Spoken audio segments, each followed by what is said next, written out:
Hello friend, welcome to my channel Aryan classes. Aryan ક્લાસીસની અંદર તમામ વિદ્યાર્થીઓનું હાર્દિક સ્વાગત કરું છું. ચલો વિદ્યાર્થી મિત્રો, આપણે ધોરણ 10 ગણિતની અંદર ચેપ્ટર નંબર 2 તમારું બહુપદીઓ અને બહુપદીઓની અંદર આજે આપણે સ્વાધ્યાય 2.2નો દાખલા નંબર 1નો અભ્યાસ કરીશું. બીજું એક જ સ્વાધ્યાય છે દાખલા માટે, સ્વાધ્યાય 2.2. એમાં 2 જ દાખલા છે. એક દાખલા નંબર 1 એમાં 6 દાખલા છે, એક દાખલા નંબર 2 એમાં 6 દાખલા છે. બહુ ઇઝી ચેપ્ટર છે, બહુ નાનું ચેપ્ટર છે, રોકડા માર્ક્સ છે. બસ ખાલી થોડી ચેપ્ટરની બેઝિક થિયરી, ચેપ્ટરના બેઝિક કન્સેપ્ટ તમને આવડતા હોવા જોઈએ. બીજું ચેપ્ટરની અંદર આવતા તમામ સૂત્રો, ચેપ્ટરની અંદર આવતી બેઝિક થિયરી, દ્વિઘાત બહુપદી કોને કહેવાય, સુરેખ કોને કહેવાય, ત્રિઘાત કોને કહેવાય, બધી વસ્તુનો મેં વિડીયો બનાવીને અપલોડ કરેલો છે. તો સૌથી પહેલાં તમે આ વિડીયો જોતા હોય તો તમે પ્રસ્તાવનાનો વિડીયો જોતા હોય તો જેના કારણથી તમને દાખલો ગણવામાં કોઈ તકલીફ ના પડે. ચલો દાખલા નંબર 1ની અંદર જોઈએ. નીચે દર્શાવેલ દ્વિઘાત બહુપદીઓના શૂન્યો શોધો. ચલો શું શોધવાના? શૂન્યો. ચલો તો આટલા સુધી એક દાખલો થઈ ગયો. શૂન્યો શોધો. આગળ તથા શૂન્યો અને સહગુણકો વચ્ચેનો સંબંધ ચકાસો. ચલો શૂન્યો અને સહગુણકો વચ્ચેનો સંબંધ ચકાસો. તો અહીંયા શૂન્યો મળશે, પછી શૂન્યો અને સહગુણકો. સહગુણકો એટલે તમને ખબર છે કે ચલના બાજુમાં એને શું કહેવાય? સહગુણક કહેવાય. પણ એના પહેલાં આપણે શું શોધવો પડશે? શૂન્યો શોધવા પડશે.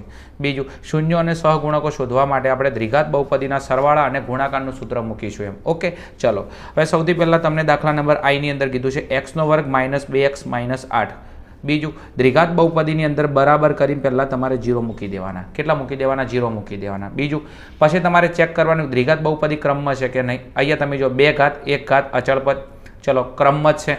સમજો, જો ક્રમમાં ના હોય તો દાખલાની શરૂઆત કરતાં પહેલાં તમારે દ્વિઘાત બહુપદીને ક્રમમાં ગોઠવવાની રહેશે. અને કયા ક્રમમાં? ઉતરતા ક્રમમાં.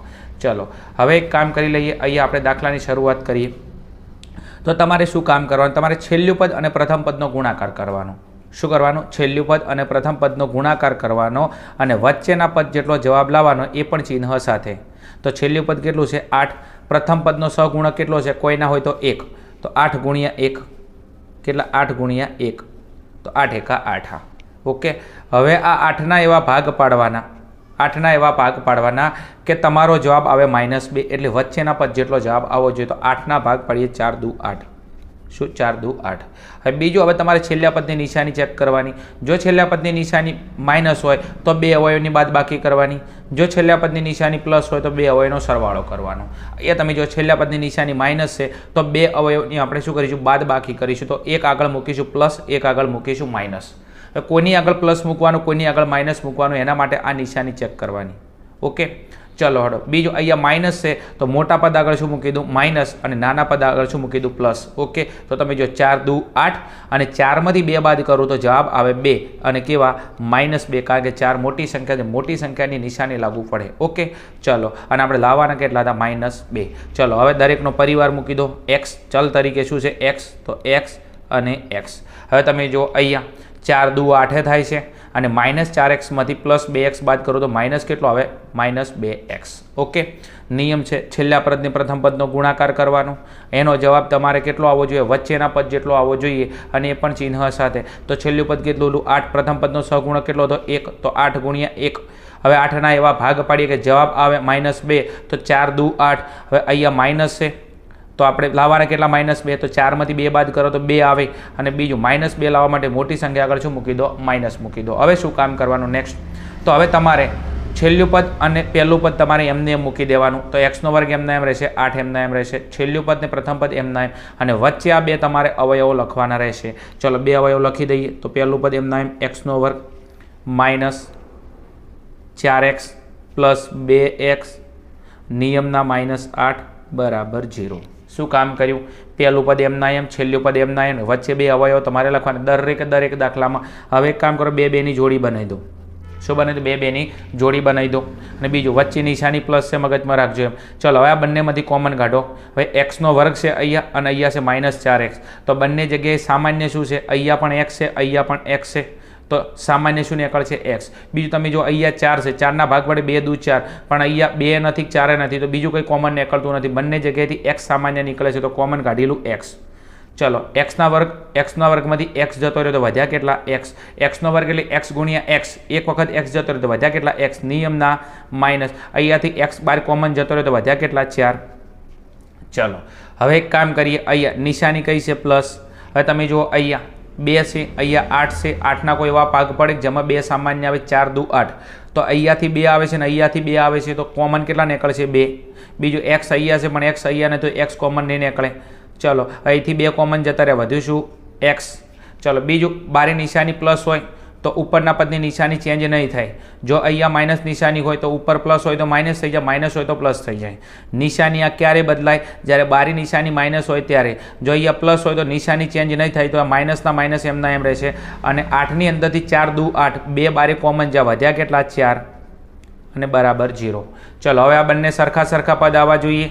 ઓકે, અને સરખા સરખા પદ આવે તો આપણો દાખલો સાચી દિશામાં જઈ રહ્યો. સરખા સરખા પદ તમારે એક વખત લખવાના, તો x - 4 એમ ના ખબર પડે તો આપણું પહેલું પદ છે, પ્લસના આગળ પહેલું પદ, પ્લસના આગળ બીજું પદ. આ બંનેની અંદરથી શું સામાન્ય નીકળે એવું છે? x - 4 બંનેમાં સામાન્ય નીકળે છે, અથવા સરખા સરખા પદ એક વખત લખો. હવે એક કામ કરો, આમાંથી x - 4 સામાન્ય જતો રહ્યો તો અહીંયા શું વધ્યું? x. આમાંથી x - 4 કોમન જતો રહ્યો તો વધ્યું શું? અહીંયા +2 બરાબર 0. ન કે સરખા સરખા પદ એક વખત લખો, જે વધ્યું એ લખો. ચલો શું વધ્યું? x + 2. ચલો હવે આ બંને બરાબર 0 થાય, x - 4 બરાબર 0 થાય ને x + 2 બરાબર 0 થાય, તો બંનેના કૌંસ ખોલીને બંને બરાબર શું મૂકી દો? 0. તો અહીંયા x - 4 બરાબર 0 ઓર એટલે અથવા x + 2 બરાબર 0. ચલો સમજાય છે? હવે એક કામ કરો, x ને કરતા બનાવું તો અહીંયા 4 માઇનસમાં છે, બરાબરની સામે જોઈ તો 4 શું થઈ જશે? પ્લસ થઈ જશે. તો 1 0 મળ્યો આપણને, x બરાબર 4. અને બીજો અહીંયા તમે જો x બરાબર 2 પ્લસમાં છે, બરાબરની આ બાજુ આવે, ડાબી બાજુથી જમણી બાજુ તો 2 પ્લસ છે, શું થઈ જશે? માઇનસ થઈ જશે. તો અહીંયા કેટલા આવ્યા? x બરાબર 2. તો આ મળી ગયું બીજું શૂન્ય. ચલો હવે દ્વિઘાત બહુપદીના શૂન્ય મળી જશે. તો હવે તમારે શું કરવાનું? શૂન્ય અને સહગુણકો વચ્ચેનો સંબંધ ચકાસવાનો છે. તો શૂન્ય અને સહગુણકો વચ્ચેનો સંબંધ ચકાસવા માટે આપણે પહેલાં મૂકીશું શૂન્યનો સરવાળો. ચલો હવે શું ચકાસવાનો છે? સંબંધ. શું ચકાસવાનો છે? સંબંધ. કોનો? તો 1 નંબરની અંદર આવશે શૂન્યનો સરવાળો. શું આવશે? શૂન્યનો સરવાળો. ઓકે, ચલો બીજું, સરવાળા માટે સરવાળાનું સૂત્ર મૂકી દેવાનું. ચલો શૂન્યનો સરવાળો આપણે કરીશું તો સરવાળાનું સૂત્ર આપણને આવડતું હોવું જોઈએ. ચલો હવે સરવાળાનું સૂત્ર આપણને આવડે છે. ચલો તો સરવાળાનું સૂત્ર છે આલ્ફા વત્તા બીટા બરાબર -b/a. શું થાય? આલ્ફા વત્તા બીટા બરાબર -b/a. તમારે સંબંધ ચકાસવા માટે એક વખત શૂન્યનો સરવાળાનું સૂત્ર મૂકવાનું ને એક વખત શૂન્યના ગુણાકારનું. ચલો હવે એક કામ કરીએ, આલ્ફા અને બીટા. હવે આલ્ફા અને બીટા, ઓકે, એટલે આનો મતલબ એવો થાય કે આલ્ફા બીટાનો જવાબ એ -b/a જેટલો થાય. વચ્ચે બરાબર છે તો આલ્ફા બીટાનો જેટલો જવાબ આવશે એટલો -b/a જેટલો આવશે. હવે આલ્ફા અને બીટા શું છે? તો આલ્ફા આપણું પહેલું શૂન્ય, બીટા આપણું બીજું શૂન્ય. આલ્ફા અને બીટા એટલે દ્વિઘાત બહુપદીના 2 શૂન્યો. ચલો તો પહેલાં આપણે લાવો છે આલ્ફા વત્તા બીટા. શું લાવો છે? આલ્ફા વત્તા બીટા. ચલો આલ્ફા વત્તા બીટા. ચલો આલ્ફા કેટલો છે? 4.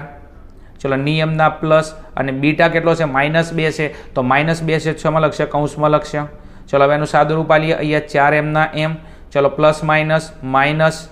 ઓકે, ચલો 4માંથી 2 બાદ કરું, કેટલા આવશે? 2.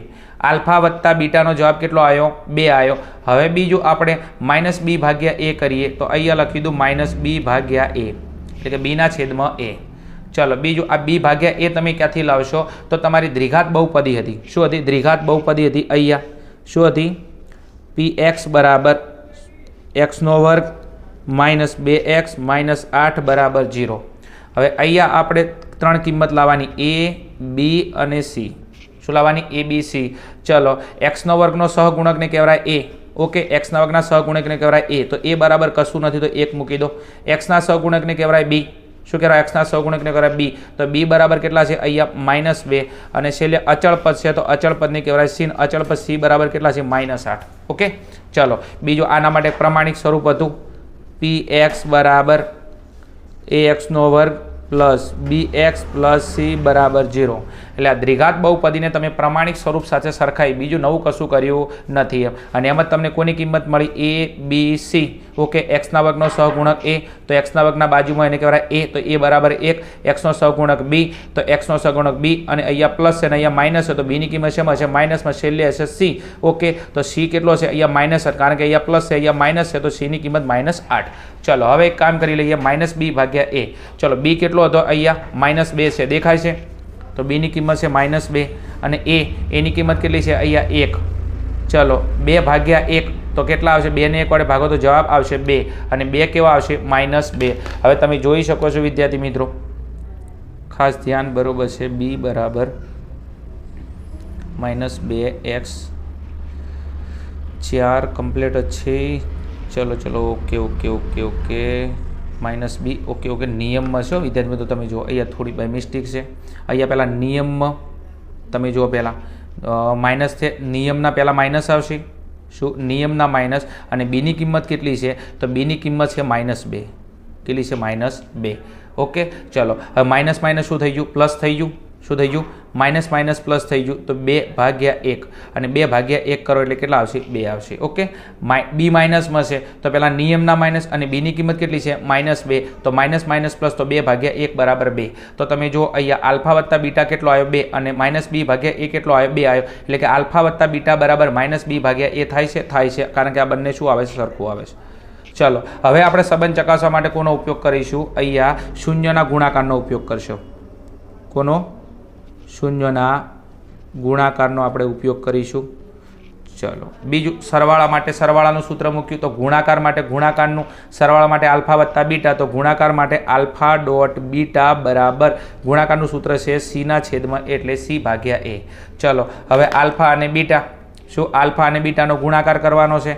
તો અહીંયા આલ્ફા ડોટ બીટા, બીજો આલ્ફા ગુણ્યા બીટાનો જવાબ કેટલો આવશે? c/a જેટલો આવશે. આ બંનેને આપણે સાબિત કરીશું. જેવી રીતના અહીંયા આલ્ફા વત્તા બીટા બરાબર -b/ એટલે આ બંને સરખું થયું, એવી રીતના આ બંને સરખું થશે. ચલો આલ્ફા ઇન્ટુ બીટા, ચલો આલ્ફા કેટલો હતો? પહેલું શૂન્ય 4 ગુણ્યા બીટા બીજું શૂન્ય કેટલું હતું? -2. ચલો 4 દુ 8 અને કેવા? -8. ચલો અહીંયા આલ્ફા ઇન્ટુ બીટા કેટલો આવ્યો? -8. હવે આપણે c/a કરવાનું, તો c ને આપણે a વડે ભાગીએ. ચલો c એટલે અહીંયા આપણે c ની કિંમત મળી હતી, કદાચ ખબર હોય. c કેટલો હતો? -8 અને a કેટલો છે? 1. ચલો તો c ની કિંમત અહીંયા છે કેટલી છે? -8 અને અહીંયા a ની કિંમત કેટલી છે? 8. ચલો -8/1. ઓકે તો કોઈ પણ સંખ્યાને 1 વડે ભાગે તો જવાબમાં ફરક ના પડે. આ કેટલો આવશે? -8. ઓકે તમે જો આ બંને હરખું આવે છે એટલે કે આલ્ફા ઇન્ટુ બીટા બરાબર c/a થાય છે, આ થાય છે, કારણ આ બંને શું આવે છે? સરખું આવે છે. ઓકે ચલો અહીંયા આપણો સમ પૂરો થાય છે. શરૂઆત ક્યાંથી કરી હતી? બરોબર છે, શરૂઆતની અંદર દ્વિઘાત બહુપદી હતી તો આપણે એના શું લાયા? 2 શૂન્યો. ઓકે પછી શૂન્યનો સંબંધ ચકાસવા માટે એકવાર શૂન્યનો સરવાળો કર્યો. તો સરવાળા માટે સરવાળાનું સૂત્ર આલ્ફા વત્તા બીટા બરાબર -b/a. એના પછી શૂન્યનો ગુણાકાર, ગુણાકાર માટે ગુણાકારનું સૂત્ર આલ્ફા ઇન્ટુ બીટા બરાબર c/a. ચલો અહીંયા આપણો સમ પૂરો થાય છે. ઓકે ચલો બીજો આગળનો સમ આપણે સોલ્વ કરીએ, એના પછી એનો નેક્સ્ટ